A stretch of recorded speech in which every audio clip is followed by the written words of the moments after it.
you're at the airport waiting, there's throngs of people. I know there's got to be dozens of PTs over there. And one of the things that I wanted to come on today and share with you, there's just some insight, and it's don't let other people control your narrative.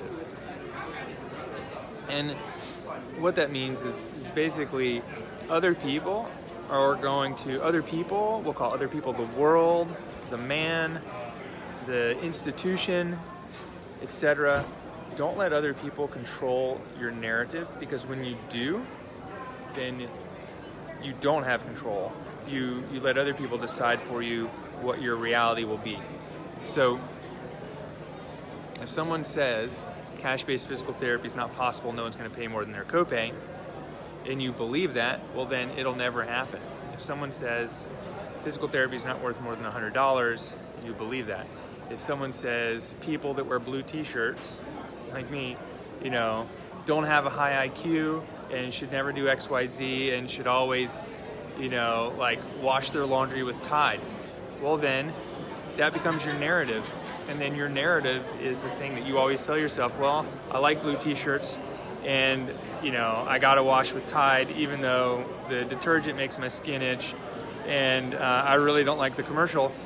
And what I want to say is take that to, your story. So people will create a story and create their own narrative. And what that means is it's like, here, I've got my story. And it's tall guys with red hair, are less than, right? Because if you're tall and you have red hair, when you're younger, people are going to tease you.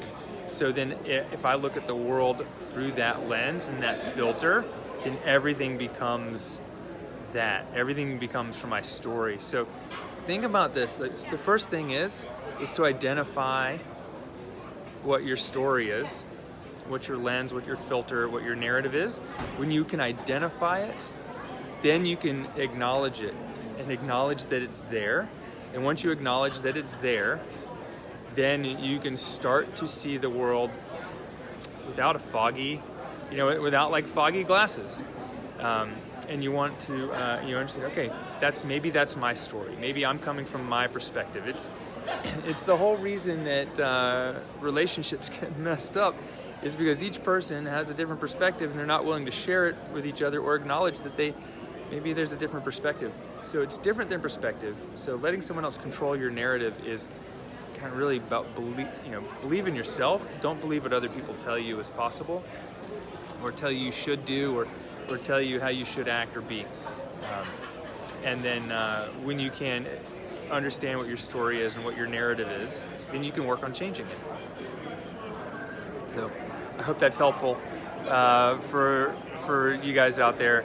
I mean, this works in business and it works in life and personal relationships.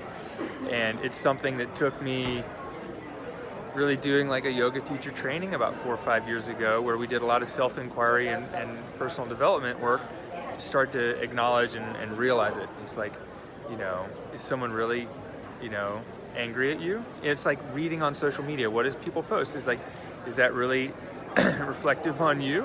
Or are you just reading it through your own lens, your own narrative?